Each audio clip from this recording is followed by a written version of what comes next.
It's my feel-good breakfast show.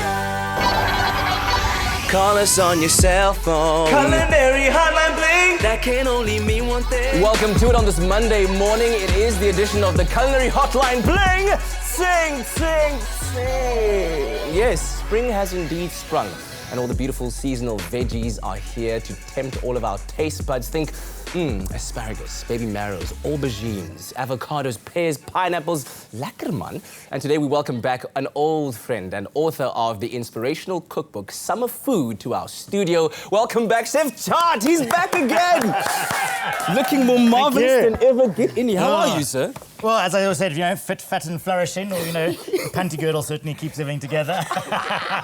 When life just gives you blessings. It's so good to have you back in the studio. What do you think of the new space, by the way? I tell you, it's lovely to be back. It's like home from home, and now it's just down the road, which is great. I don't have to be up too early in the morning, but beautiful space, and it's lovely to be here. And here you are with a lovely new book. Congratulations on Summer Food. Thank you very much. What inspired this, other than the very self-explanatory name? No, tell me about the process. Again, it's sharing beautiful food and encouraging people to get in the kitchen. It's not that daunting to cook beautiful food. Yeah. And you break it down, keep it simple. There is so many tips and tricks in that book that, there's alternatives. We get to a recipe and we look at it and we go, what are we going to do? And I don't have this, I don't have that. Well, actually, there's alternatives in just about in every single recipe to choose from, down to your spices, almost down to your protein. So you can really sort of jazz things up. But then again, you can just entertain with beautiful food and just have fun. That's what it's all about. And that's what I really wanted to get across. It's especially when you focus on what is in season, that could always be a different color palette for your taste palette as well. So take us through the display of what you've brought and what's truly in season right now that we can really delve into. Well, in terms of the veg, there's some gorgeous things, and I always say look at your colors and look at your textures of what that veg is gonna do for you. Yeah. So aubergines, great, simple. They just literally, I love just to griddle them. Yeah. Be very careful. They're like a sponge. They're like a mushroom. They just absorb oil. So don't be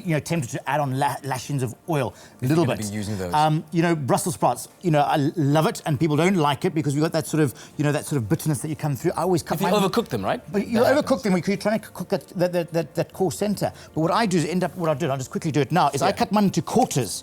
But now you're opening the whole surface of it, and you're going to actually cook this core, because that's where the real bitter part is. Okay. Not the green, it's the sort of yellowy white bit that's bitter. So it's something like that, cook it like in that sort of style. There's actually a recipe in the book that incorporates Brussels sprouts like that.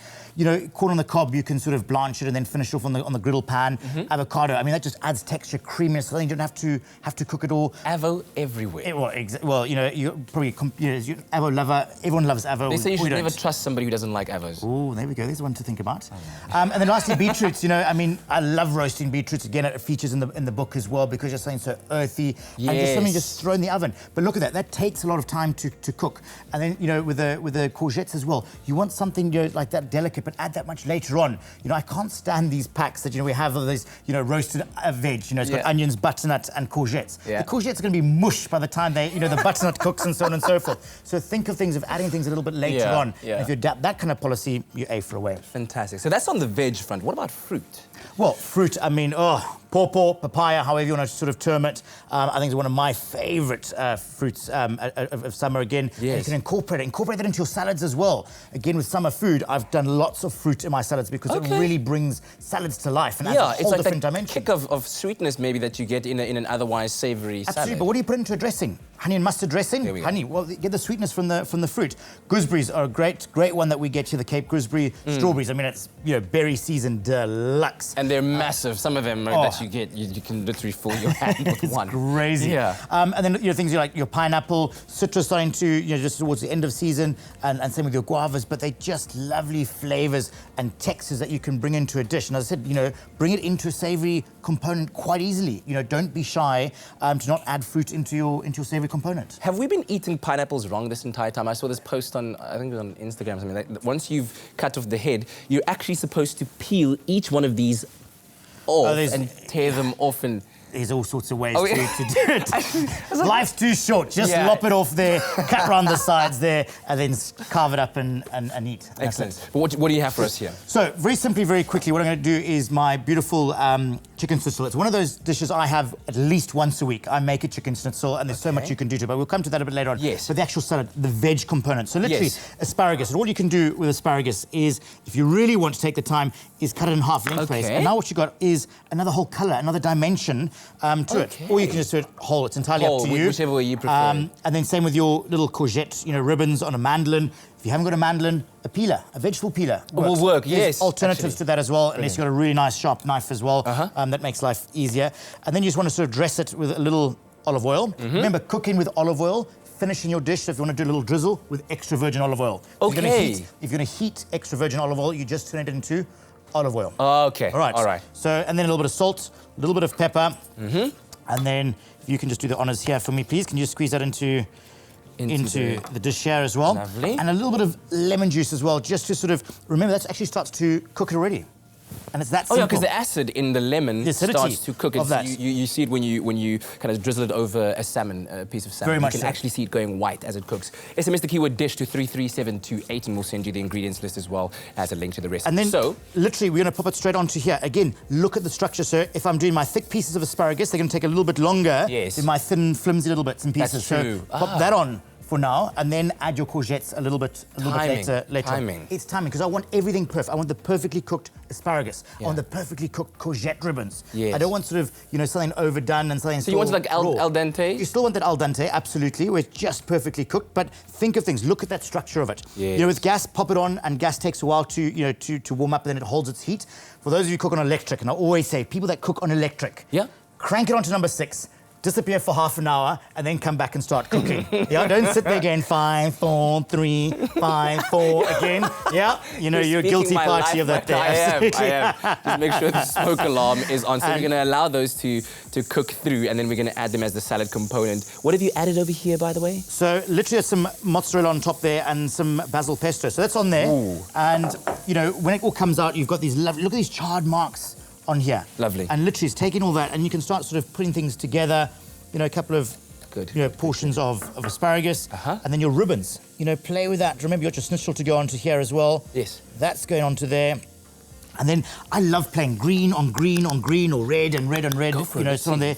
And dollop your lovely bits of pesto on top there, and then take in some gorgeous mozzarella. Look at that. And literally just sort of tear that apart. Again, you can do little mozzarella balls if you like as well. Yes. But just tear that. Again, going back to textures. I tell you what, you carry on doing that, making it look absolutely beautiful. But later on, Tjaart will be showing us how to make the perfect chicken schnitzel with seasonal parsley as well. And if you want to stand a chance to win a copy of his latest cookbook, which is called Summer Food, then answer this very simple question. What is your favorite seasonal fruit or vegetable? Reply to the competition post on our Espresso Morning Show SABC3 Facebook page. T's and C's can be found on our website, expressoshow.com, and the competition ends today at midnight. So go ahead and enter, and we'll see you back in the kitchen shortly. That looks good. Call us on your cell phone. Culinary Hotline Bling. That can only mean one thing. Welcome back to the Culinary Hotline. Bling, sing, sing, sing. And you've just made it on time for the most scrumptious grilled asparagus and courgette salad that we made earlier on with Chef Tjaart. Of course, he joins us. He's got a brand new book. It's called Summer Food. Absolutely beautiful, inspiring you in all kinds of ways. And right now, he's about to make us how to make the perfect chicken schnitzel to serve with the wonderful salad that we made earlier on. And I'm very excited because a chicken schnitzel is always like that easy go-to recipe, but you want to make it perfectly. You never want to mess it up. Absolutely, you do. You want to make it perfect, and yes, we can get them in its convenience. There's one of those convenience products there, but making your own, there is just so much to it. And you just want to keep certain things in mind, and then you aim for away. So first thing is to make sure the actual chicken, the breast is actually flat. Yes. So what I've done is sandwich between 2 layers of cling film, or you could do greaseproof paper. Yes. Take a rolling pin, take a bottle of wine or whatever, and just bash it out. Bash it out. Because again, you want it to cook evenly. Because remember, you have a much thicker part of the breast and you have a tail end. Yes. And again, the tail end cooks first before the thicker end, and so you want to make sure it is even all the way through. And that also kind of loosens those muscle fibers a little bit, giving you a bit more of a tender schnitzel at the end. How you've grown after all these years, all these tips from all these chefs that come in here. Thanks to you, my man. Anyway, onto the actual, sort of crumbing mixture. So very quickly, I'm going to get you to whisk this egg with a little bit of milk. The milk's just going to make it a little bit looser in that there. And then flour, just a little bit of seasoning to your flour. So salt, pepper, get into there. Yeah. And just give that a little bit of a toss. And then your breadcrumb mixture. I mean, this is where you can go crazy. Paprika, smoked paprika. Okay. If you haven't got paprika, what could you use? Maybe a bit of coriander. Again, think of the combinations that you want to achieve. You Yes. just ground that up and pop that into there if you really want to. Excellent. Parsley, thyme, rosemary also works. So there's lots of alternatives with that there. Okay. Parmesan, because now you're going to get this wonderful saltiness to come through as well. And again, remember, it's going to form a beautiful cheesy crust around exactly the that. chicken So you know that's going to melt and soften so beautifully as well. Don't worry, even the utensils are excited for this. All right. And then you want to work like a bit like a conveyor belt ultimately. So where's how does it work? in the middle there. So let's not get too chickeny here. Okay, so let me put a bit of oil in the pan as well. So long as I'm just going to dump. By the way, you can SMS the keyword dish to 33728 and we'll send you a link to the recipe as well as the ingredients, and you can make this beautiful chicken schnitzel and that wonderful salad that we made earlier on with the seasonal vegetables. We've got some asparagus, we've got some courgettes over there, some beautiful basil pesto and some mozzarella that we've sprinkled all along to make it look absolutely amazing and taste even great. Okay. A little bit of lemon zest as well, again, just for that lightness and freshness. So just taking your chicken breast and just make sure you coat it completely. Really important that you really coat it all over. Good. And then shake off the excess, you know? Okay, good. Jiggle, jiggle, jiggle. And then pop that into, whoops. Don't worry, you've got some spoons there, that's all right. And again, coating that completely and then sure that it gets... picking that up and then popping that into your crumb mixture there. Keep it lovely and flat. Just press that down very slightly and then flip it over. So at this point, your oil is in the pan already. Yeah. How high is the heat? So you've got sort of a medium to high heat because I want to have that wonderful sort of, sort of crispy outside. And generally, you'd finish this off in the oven if you're making sort of like for 4 or 5 people. Yes. Because we don't have a pan this big. Okay. We have one pan. So you do it in stages. So fairly high heat. Yes. So oil crisp into the oven. Oh, there we go. Oh my goodness! Even the it's chicken alive! I'm ready. Give me it! I'm inside the pan. Gosh, it's too much. Pop that into there. Goodness, it's been a while since I cooked live. You know, it's all going all over the show today. What's it like? Anyway, pop it into there. Yes. You want to make sure you have a happy pan. You know, that wonderful sort of snap, crackle, and pop. Yes. Listen, senses, smelling. It's not burning. Yes. Looking, yes. it's not burning. And anyway, it is a happy pan at that. So what we want to do is create a lovely seal there. Don't be tempted to get in there and start scratching it. That's what nervous cooks do. They just keep jabbing stuff. Like, just stop it. Just leave it. Don't do it. It'll create a seal between the product and the pan itself. Yes. Come away and then turn it over. It actually, if it sticks, it means your pan was not hot enough in the first place. Okay, so that's the way of telling. Okay, indeed. SMS the keyword dish to 33728 and we'll send you a link to the recipe as well as the ingredients list and you can make it. It's absolutely amazing. Graham, you want to come in here and have a bit of a taste? I just want to poke and prod this. Don't Come on, I just want to. People like you are going to bowl somewhere else and say mix over there, you know. Can I ask you a favour? Because we've got a chorus of some of the best voices in the land here. Okay. My heart. And not a one of them lifted a finger when you did our Culinary Hotline Bling. Can I ask you to do that again, please? Can you do our Culinary Hotline Bling war cry? Culinary Hotline Bling! Ching, ching, ching! All can go on. Okay, now I can imitate. To have the #1 choir in the world do that is absolutely amazing. That's well done, guys. Well done. I think that falls under abuse of privileges. I somehow think, man. Thank you, guys. Love you. All right, good stuff. We're going to taste that right now. Absolutely. And listen, by the way, you can go into our Facebook page, answer the very simple question telling us what is your favorite seasonal vegetable or fruit, and commenting on that post could win you this beautiful book by Chef Tjaart. It's called Summer Food, a beautiful variety of recipes to inspire your palate and just bring out your inner culinary genius. Right, this season. Indeed. Can we dig in, please? Go for it. Go, guys. Just get in here. All right, and while we do this, how about we take a quick break? You want to get involved? You can see that wonderful sort of crunch. Call us on your cell phone. Culinary Hotline Bling. That can only mean one thing. That can only mean one thing. Time for more deliciousness. Time for more seasonal fruit in the Culinary Hotline Bling. Sing! Okay, the choir have stepped out to go and get something to eat, so please forgive them. They will be back in chorus a little bit later on. But I think one of the best ways to celebrate spring undoubtedly is by using the abundance of seasonal fruit available. We are spoilt. We have some of the best produce and producers in our neck of the woods. So today we're doing just that with a delicious clover mama bake fruit tart. And here to show us how is, and I'll I avoided saying, is a Tart is a No, you mouthful. said to me tart previously. I meant the flavour. It's tart. It's a tart. But let's start it It's out got now. a lovely tart summer fruit flavour. This looks ingenious. Most importantly, it looks quite simple. It is simple. But a great way to use the fruit that is in abundance at the moment is to tart it up, is to create something that's got a bit of zhuzh. Yeah, Hey? And this looks vavavoom. a bit of je ne sais quoi. So we are going to, I mean, you could use any kind of fruit that you love in this sense. I like the fact that we are using our passion fruits, our grenadilla, which is one of my absolute favourites, and obviously strawberries are exploding on our shelves at the moment. We are so lucky to have the fruit, so let's put it to good use. Where do we start? Yes, we're first going to start like a base. It isn't a frisbee. This is like a base. With je ne sais quoi, a little beret. Sorry, my hands are clean. So this is a little base, and it's only made with 3 ingredients. Oh, wow. So we've got flour. We've got some mama bake, cubed. Okay, and 80% fat, the mama bake, is ideal for baking. Yeah. Okay. And some caster sugar. Okay, so we want that base to have a little bit of a sweetness to it as well. Yes, it's a sweet short crust pastry. If you Okay. don't want it sweet, you can just not make it add. summer. Yeah, and you don't add your caster sugar to it. Oh, but you want it to be sweet, man. Yes. Come on. And what's a clever thing is it's always just to use one hand when you do this messy You've got stuff. one hand free to be able to Yeah, do things and not cover yourself, as Exactly. Taviso would have learnt last week. And what I love about the mama bake, it has been fortified to ensure that you get a little additional vitamin A, vitamin D into that tummy, but it is ideal for baking. As I said, 80% fat. It really is a great baking aid, as we shall prove in our lovely sweet short crust little tartlet pastry base. I'm not going to carry on for this because it's going to take a bit of a while to get it all To together. work it. Give my lappies. Did you tie yourself up? It's okay. You can admit it. You can admit it. I went for a swim yesterday, so my arm is a bit. You don't have to make excuses. I mean, this is what your That's why day it every started day, you know. yesterday. Notice how I didn't leap to help you either. So throw me that Exactly. little lappy there, and then I shall clean up. And for the ingredients itself, you only need some cream cheese, some Clover Classic custard. Ooh. So I'm going to ask you to mix that for me together. Yeah, you see, I shot myself in the foot there. by being cheeky.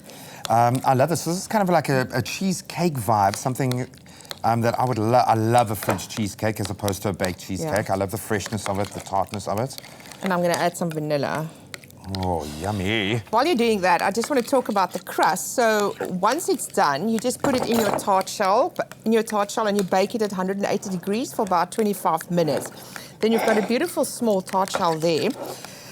Come on, Graham. Come on. Get it done. I'm Okay, use this thing now. I think I would have recommended you. I'll just scrape that off here. I don't want to waste any of this delicious thing. Yummy. So this is like a real delicious cheesecakey base that we're making now. You see, you need a biggie krag in the arms. And I would recommend let that cheese get to room temperature as well, so it creams out nicely. Okay, so all you need to do now it's all mixed. Taste it. Do you want to taste it? Don't laugh at me. Oh, that is delicious. Wow, that is creamy, but it's also got a little bit of like Tanginess. tartness, funny enough. Yeah. Tangy tartness from the cheese. And the way the vanilla note kind of comes through here. That is delicious. So the key word here is clover. If you SMS clover to 33728, we shall SMS you an ingredients list so you can create this incredibly simple but beautiful seasonal fruit tart. And as I said, we're going with, obviously, this fresh fruit, our strawberries and beautiful granadilla. I mean, what a beautiful, thick, ripe, full granadilla that is. So add some granadilla on there, Graham. So we're just going to Yeah, just scoop it out there and add it on. And you can use any fruit, vegetables. So gooseberries looks delicious. You can put guavas on if you like them. Yeah, just like that. It's perfect. What do we say? Rustic. Rustic. Rustic. It's so trendy yummy. at the moment. Yeah. Delicious. Yummy. I'm going to do some more. Yeah. Do you want to grab the strawberries? Yeah, and I'm going to grab the strawberries. Stuck in. Oh, man, I can't believe how full and ripe and delicious. And I'm not going to be as fancy as you. You fiddle too much.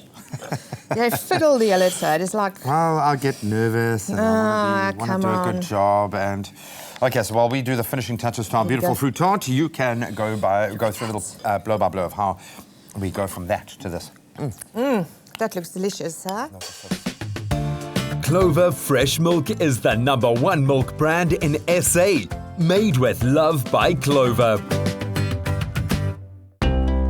With spring comes an abundance of fresh fruit, and we have the perfect way for you to use some of them in this beautiful Clover Mama Bake fruit tart. Add half a cup of icing sugar to 1 cup of cubed Clover Mama Bake. Next, add 1.5 cups of cake flour and rub the mixture together to form a dough. Press the dough into a tart dish. Prick the surface with a fork and set in the fridge for 30 minutes before baking at 180 degrees Celsius for 18 to 20 minutes. In a bowl, add 250 ml of Clover Classic custard to a tub of smooth cream cheese. Add a teaspoon of vanilla essence and mix to combine. Spoon the filling over the tart crust and spread it out evenly. Top with your favorite sliced seasonal fruit and pop back into the fridge to chill. Colorful, creamy, and full of fruity flavor, this Clover Mama Bake fruit tart will take center stage at your next lazy lunch. Made with love by Clover. And our amazing kitchen team as well. Lazan, get in here quickly before this goes, because I will chow it, okay? Beach bodies are not made in this kitchen, okay? Let's try this. Yes. It's fresh, it's funky, it's a little tartlet that we have made with our Can I just own use my variants. hands? No, just get in there, girl. Don't even play. Okay. Don't even play. And? Come on. I'm going to grab this Oh my piece. gosh. Hey. Nice. And the keyword again, Clover, to 33728. You can be creating this beautiful seasonal fruit, gorgeous little tartlet all by yourself. So refreshing also. Yum. Well done. Clover Fresh Milk is the #1 milk brand in SA. Made with love by Clover.